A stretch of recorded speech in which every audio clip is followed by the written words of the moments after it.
Right, so what was the experience like yesterday? Tell me. How was it? A lot better than the day before. A lot better, why? Because you started to paint well, and, right? Well for yourself. Right. Yeah. Yeah. So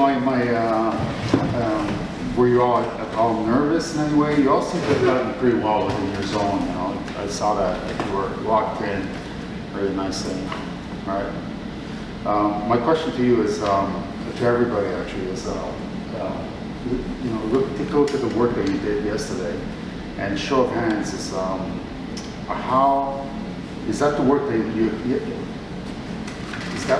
expected to pull off in the 3 days? No. No. How many of you are in all? You should all be in all. All right. So that's good. That's a good thing. Because what? I don't give a shit. It doesn't matter. That's not the question. That's not the question. We're going to get to that though. So the reason I'm pushing this is because my next question to you is, who painted what came out of you in the last couple of days? Who did that? Who did what? Who painted what came out of you in the last couple of days? Who did that? We did. Sometimes. You did, right? Yeah. You did. So let's make that clear. What came out of Who painted what came out of you in the last few days? You did, right? Yeah. Where did it come from? Where did that come from?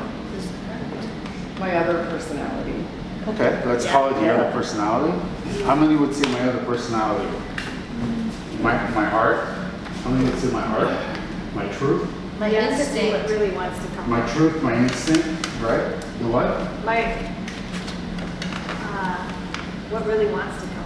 What really wants to come out. Yeah, but what wants to come out doesn't always come out the way you want it to. That's my problem. Like I could see glimmers though. No, You see so glimmers? let's hold on. How's Foghorn Leghorn this morning?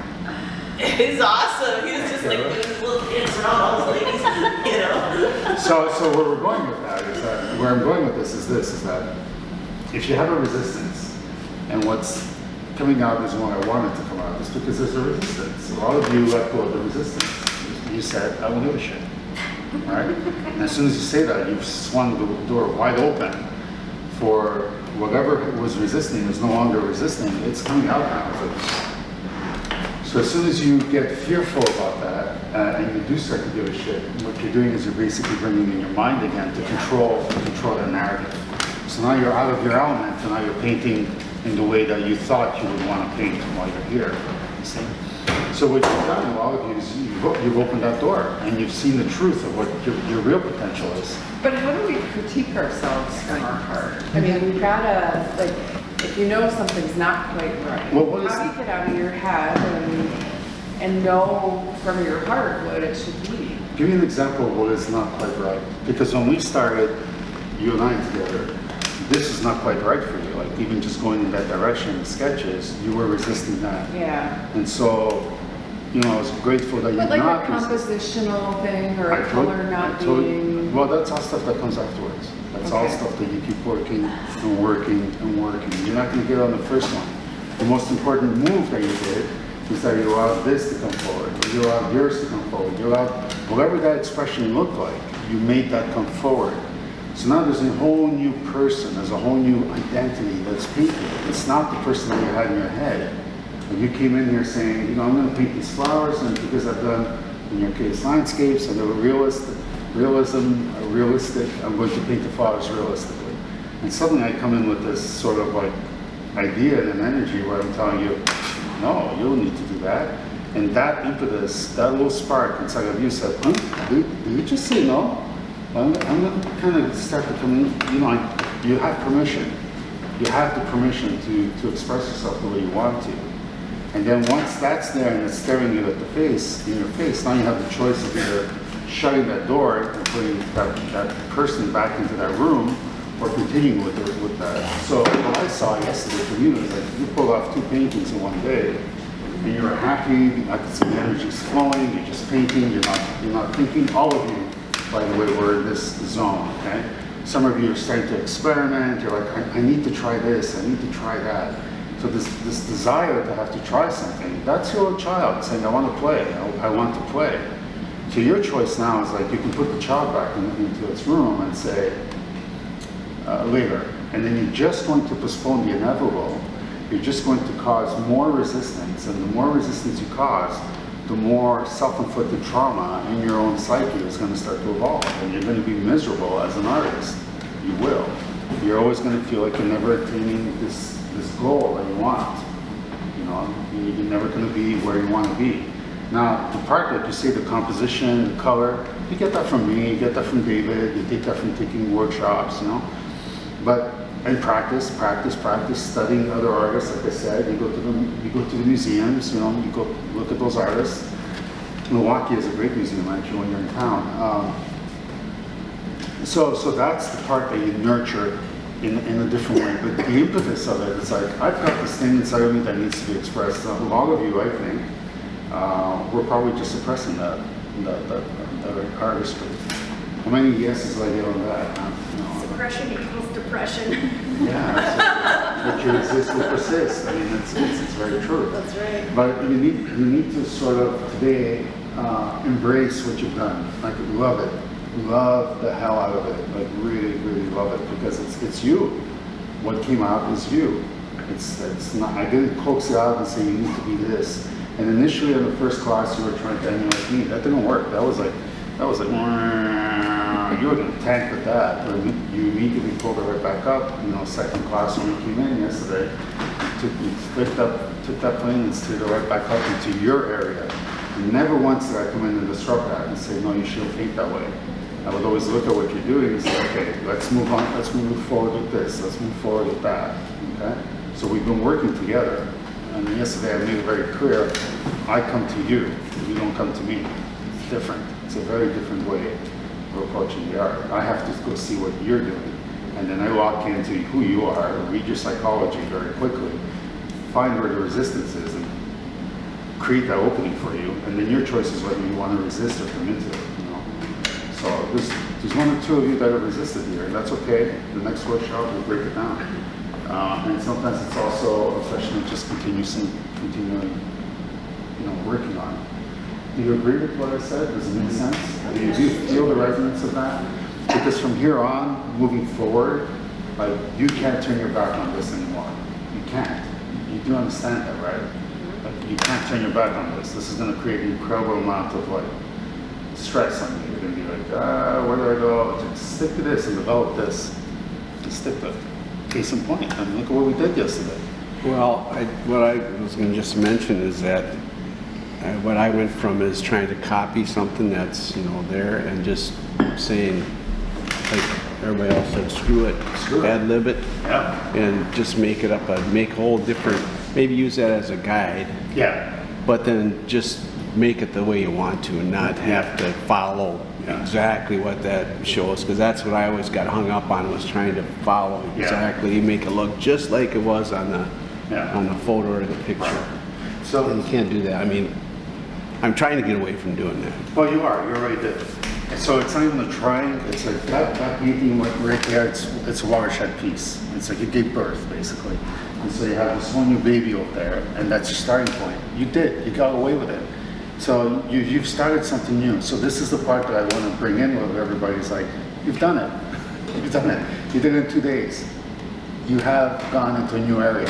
You have to let that sink in. You've gone into a new area. Okay? So lock that in. Like, repeat that to yourself as a new mantra. You've gone into a new area. You have done it. You've overcome that situation. You did it with ease. There was a lot of resistance, and then you very, very graciously released and released and released, and we went into a very challenging area, you and I, yesterday. But man, you were not like holding me back. You're like, I'm going to give this a try. I'm going to do my best. And look at what you pull off. I mean, that came from you. You see, that came from you. It didn't come from me. That came from you. You gave yourself the permission to go there. And this is, everybody has done that. Every single one of you has done that in this class. You get that?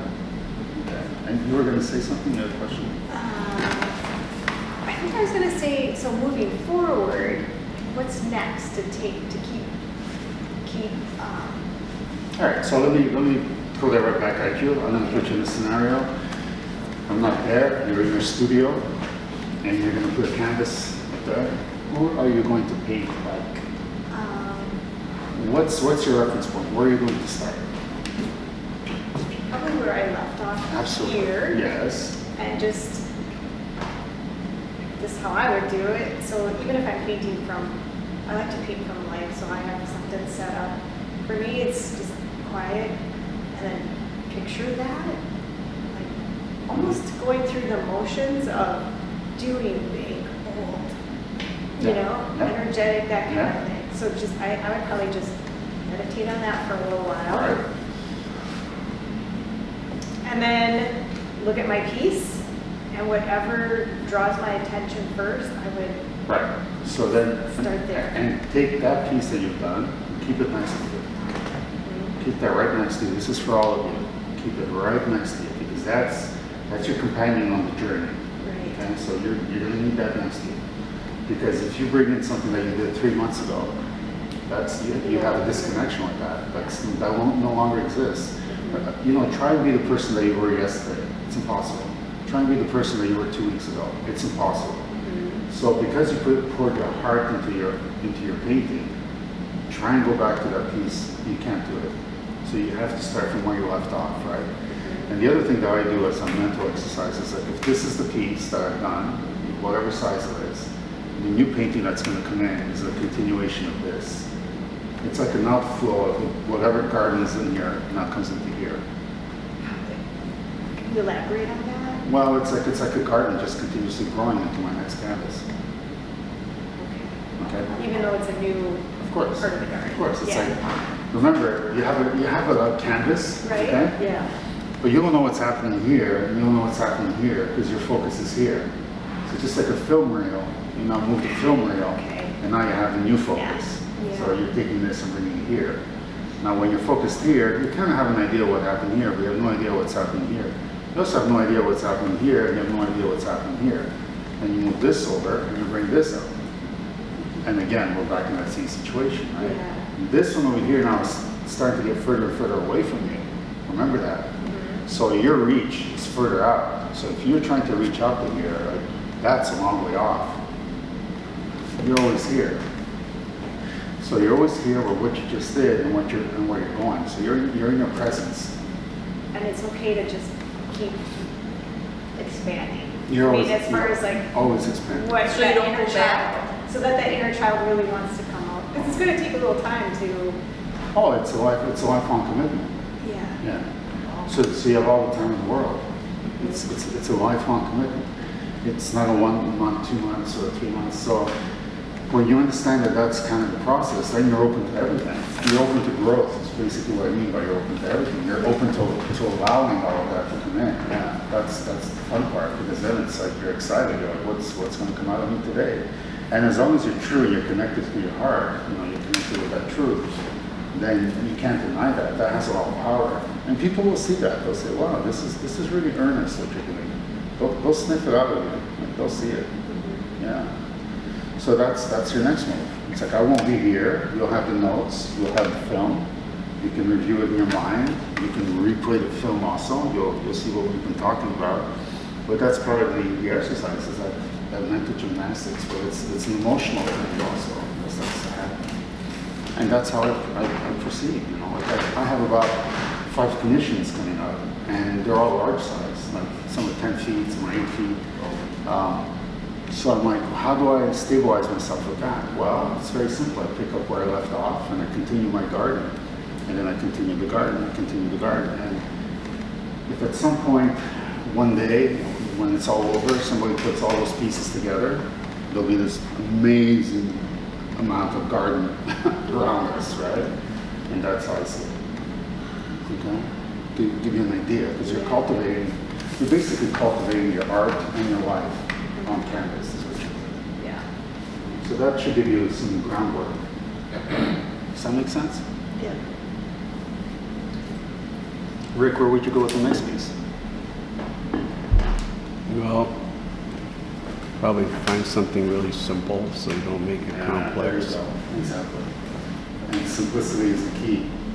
Simplicity is a must, because like learning to walk, like anything else, when you begin to try and figure out where you're at and situate yourself, you're still holding on to things, you know, and what you need is the simplicity.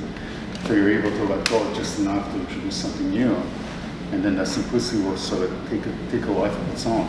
Definitely simplicity. And that was one of the key things that I said yesterday is a lot of you decided to go the more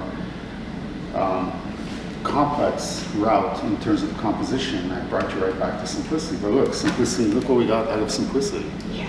I mean, look at what we got out of simplicity. Look at that. I mean, look at all the pieces in here.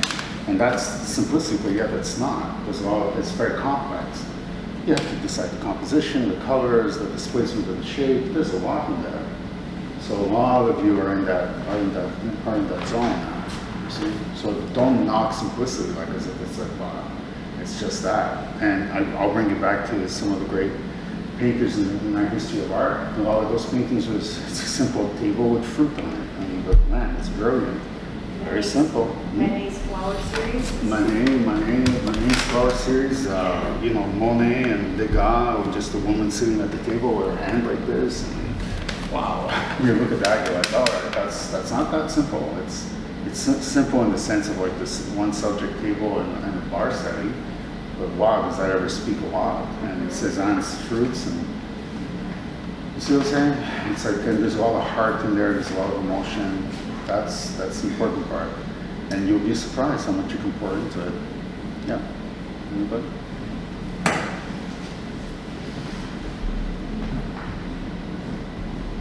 How about your experience?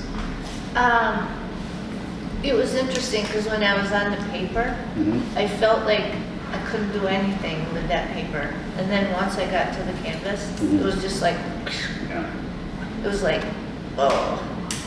But I think you broke new ground, Yeah. even in the way that you were painting. Yep. You want to tell us about that a little bit? I don't know, I think I simplified, I didn't worry about what I was, like the actual image, I was more putting my impressions on. So what changed? Were you like that before? Or that there was a change? With the oil paint, I'm more uptight. Why? I don't know. I'll tell you why. I want to know why. First of all, I'm surrounded by people that are realists in these walls. No longer, because they're no longer real. Yeah, they're no longer here right now. That's over. That's over. And then so I kind of feel like minuscule compared to these people. And then on this, it was just like, I just felt this sense of freedom. Right. And then I liked how the quality of the paint was drying fast. Right. And really easy to remove. Yeah. Yeah, I mean, that's a big one. it is a big one. That's a big one. So basically, if I replace them, because they are no longer realists, okay, per se. Yeah. What you're carrying with the oil paints is the entire history of art on your shoulders. Yeah. Yeah. So that's a lot. There's a big bar to stand up to. Yeah, but I mean, only because we created this illusion of it. I mean, there really isn't. There really isn't. I was at the Louvre once and I was watching, I saw a painting by an artist called Jacques Couture. And Jacques Couture had, I studied this painting in the history books. I mean, we didn't have internet at the time, and so I'm looking at this painting and it's like, it was some mythological happening. And I'm looking, oh my God, this is so brilliant. Like, how do you get this tone, that tone? And like, so finally I go see the painting at the Louvre, and this thing is the size of like this wall over here in front of me. And I walk right up to it and I'm like, oh man, all this time I've been looking at this like it's this sort of like epiphanal painting. And I look at the whole thing and the entire painting was half finished. Oh.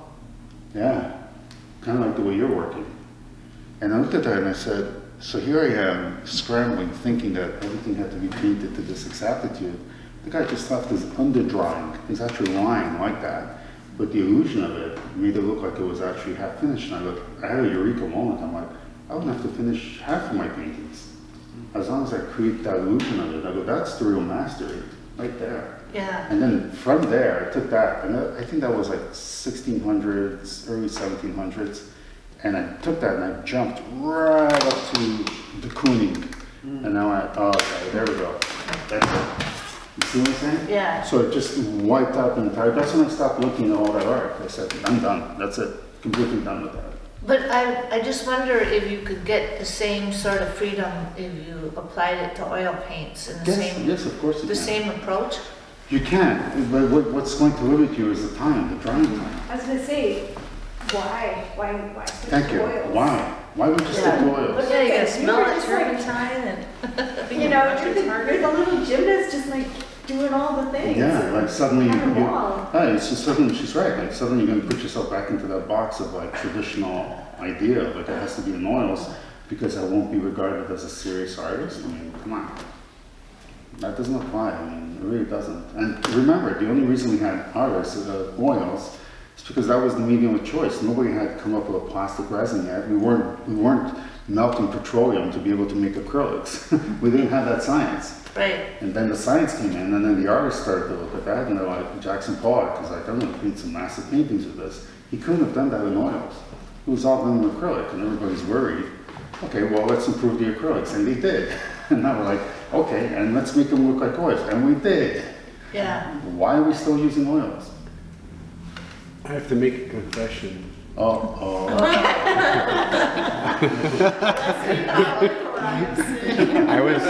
I was at Michael's or Hobby Lobby just trying to find some tools because I didn't have any, and I bought some acrylic retardant.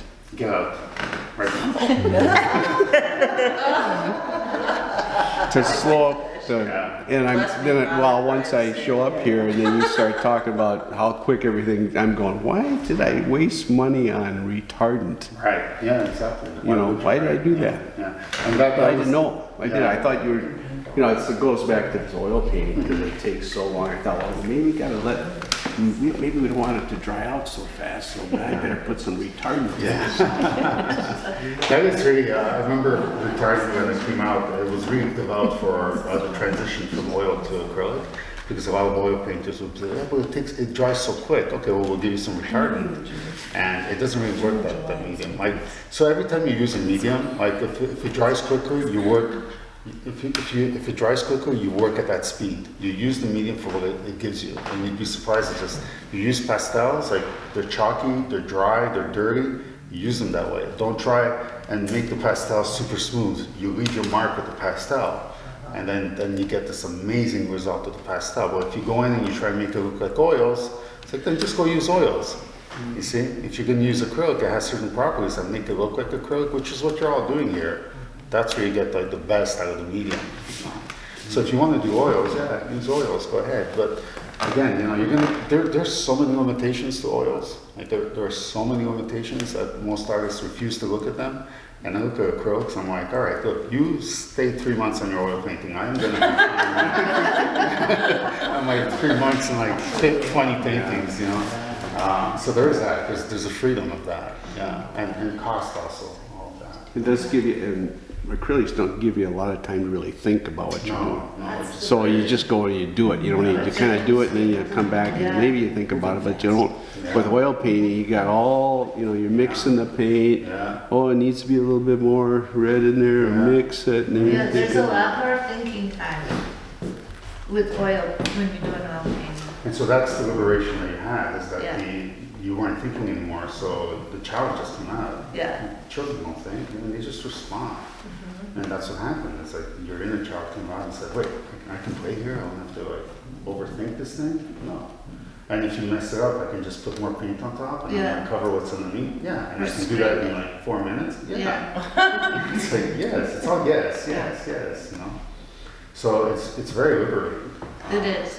So it's, When I look at her painting, I'm just like jaw dropped, and it's like movement and speed and distortion and just energy. right. I'm just blown away.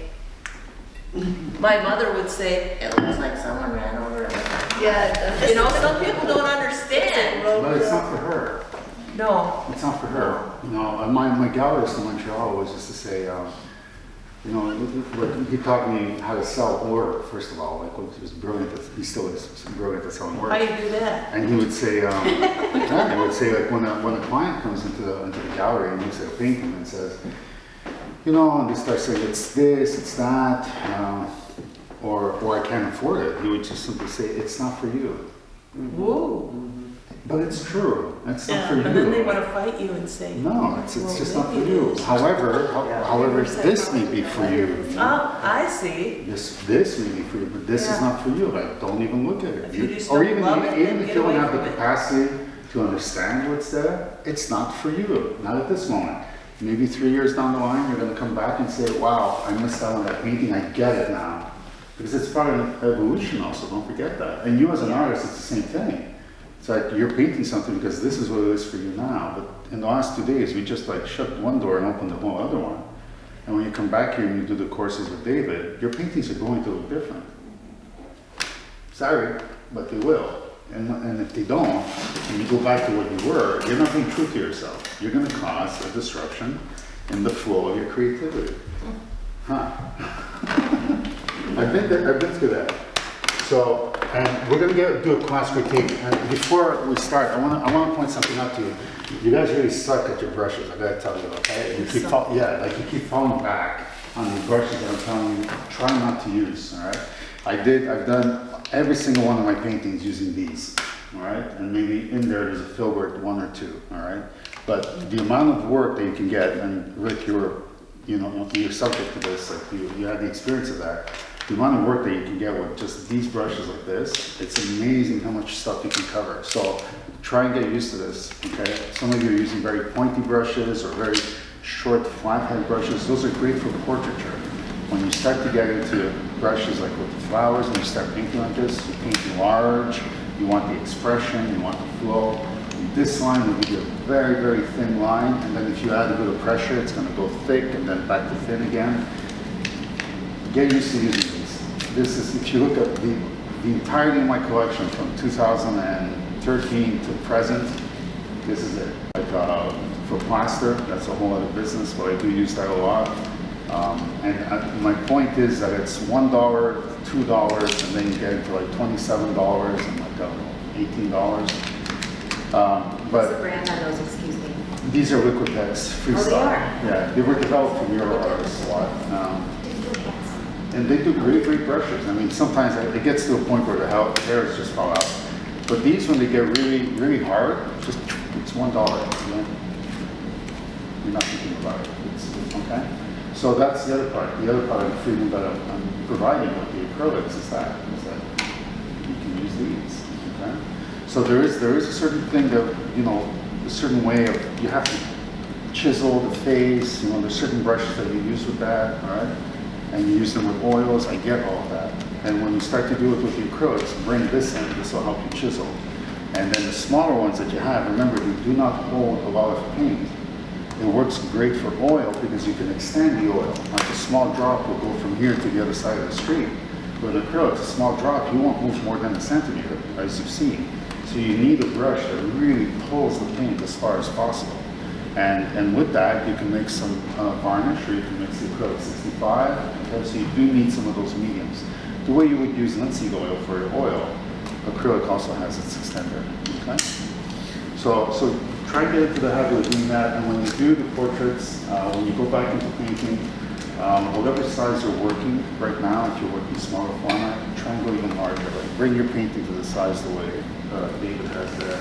And if you do that in acrylic, you'd be surprised at just how loose and wild you're going to get with it, especially you.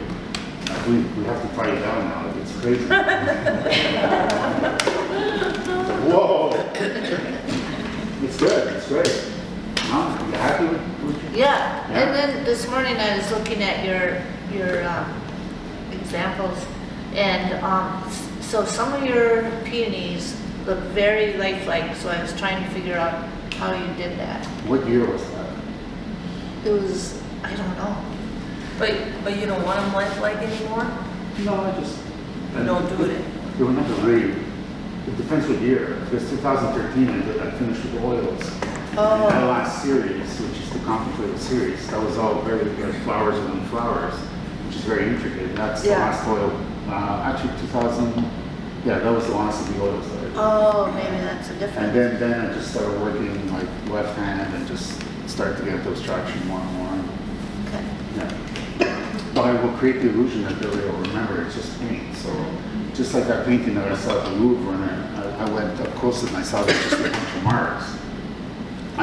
If I had taken just that little chunk over there and blown this up to 6 feet by 5 feet, I would have had a very contemporary painting Yeah, within the context of something that is very academic. And I'm looking at that and I'm like, this whole thing, for me personally, my personal experience was I brainwashed myself into a certain belief pattern.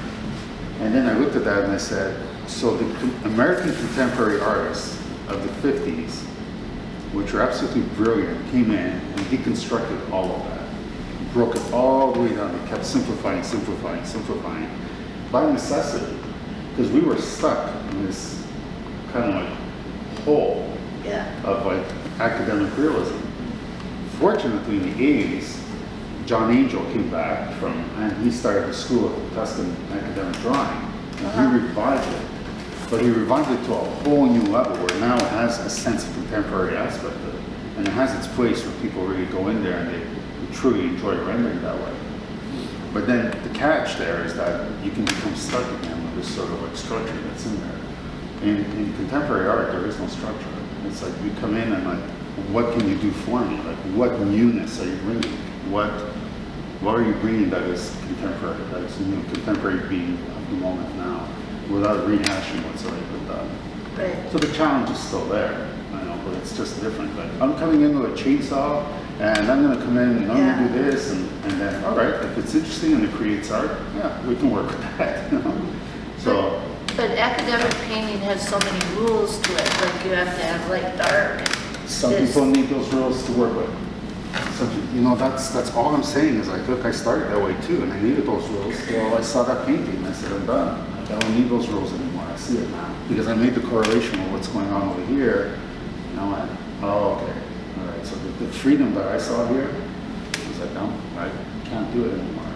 You know, and I studied Hank, I studied David, you know, these were my teachers. Yeah. You know, this is what I would go to. I learned how to draw. Like, I can draw like crazy. Like, I can sit there and do this academic drawing. And then one day I came across William Kentridge, and I came across from the London School. Kitaj was another one. William Kentridge from South Africa, Kitaj from London, and I mean, he was a contemporary with Lucian Freud. Anyway, small drawing, a woman sitting on a chair like this. It was a life drawing.